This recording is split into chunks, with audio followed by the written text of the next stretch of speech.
పరమాన్నం చేసుకునేటప్పుడు ఒక్కోసారి పాలు విరిగిపోతూ ఉంటాయి, లేదంటే అన్నం గట్టిపడిపోతూ ఉంటుంది. అలా కాకుండా పరమాన్నం ఎప్పుడు చేసుకున్నా కూడా ఒకే రుచితో పాలు విరగకుండా ఎలా చేసుకోవాలనేది నేను ఈ వీడియోలో చూపిస్తున్నాను. ఈ వీడియోలో చెప్పినట్లుగా పరమాన్నం చేసి చూడండి, రుచి అద్భుతంగా ఉంటుంది. మరి పరమాన్నం ఎలా చేయాలో చూద్దాం. వెల్కమ్ టు వంటలమ్మి, నేను మోనిక. మీరు గనక ఈ ఛానల్ను మొదటిసారిగా చూస్తున్నట్లయితే తప్పకుండా సబ్స్క్రైబ్ చేసుకోండి. ముందుగా ఒక గిన్నెలోకి కప్పు బియ్యం తీసుకుని దీనిని 1-2 సార్లు నీళ్లు వేసి శుభ్రంగా కడిగి తీసుకోండి. తర్వాత ఈ బియ్యంలో నీళ్లు వేసి నానబెట్టి పక్కన పెట్టుకోవాలి. బియ్యం మనకు కాసేపు నానితే అన్నం త్వరగా ఉడుకుతుందండి. తర్వాత ఒక గిన్నెలోకి 1.5 కప్పులు నీళ్లు, 4 కప్పులు పాలు వేసుకోవాలి. మీరు ఏ కప్పుతో అయితే బియ్యం తీసుకుంటున్నారో అదే కప్పుతో పాలు, నీళ్లు, బెల్లం అన్నీ కూడా తీసుకోండి.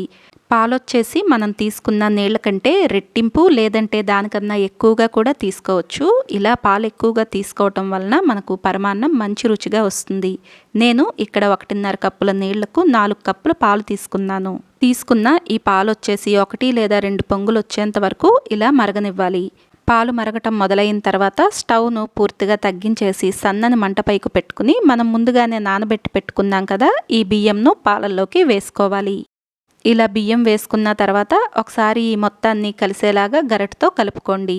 ఇలా సన్నని మంట పైన బియ్యం ఉడికేంత వరకు కూడా అవసరమైతే మధ్య మధ్యలో కలుపుకుంటూ ఉడికించుకోవాలి.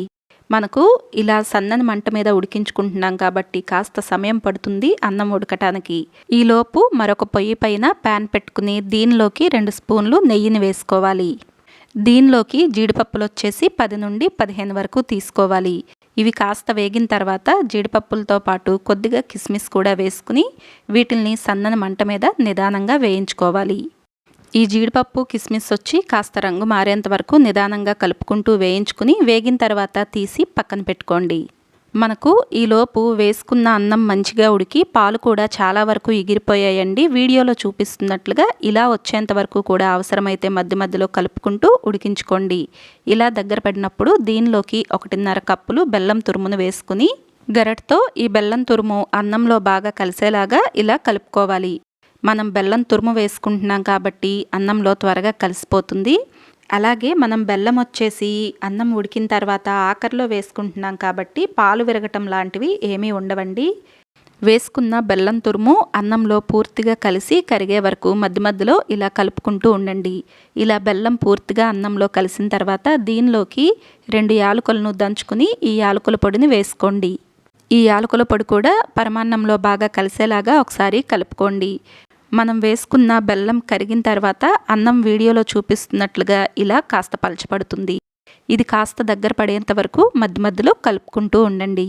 కాస్త దగ్గర పడిన తర్వాత దీనిలోకి మనం ముందుగానే వేయించి పెట్టుకున్న జీడిపప్పు కిస్మిస్ను వేసుకోండి.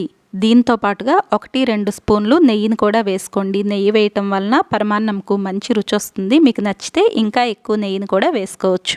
ఇలా వేసుకుని ఈ మొత్తం కలిసేలాగా కలుపుకోండి. వీడియోలో చూపిస్తున్నట్లుగా పరమాన్నం వచ్చి ఇంత పల్చగా ఉన్నప్పుడు స్టవ్ ఆపేసుకోండి. ఇంకా దగ్గర పడేంత వరకు ఉంచుకుంటే చల్లారిన తర్వాత పరమాన్నం గట్టిపడిపోతుంది. అంతేనండి, పాలు విరగకుండా ఎంతో రుచిగా ఉండే పరమాన్నం మనకు తయారైపోతుంది. మరి ఈ వీడియోలో చెప్పిన పరమాన్నం తయారీ విధానం మీకు నచ్చిందా? అయితే తప్పకుండా వీడియోని లైక్ చేయండి.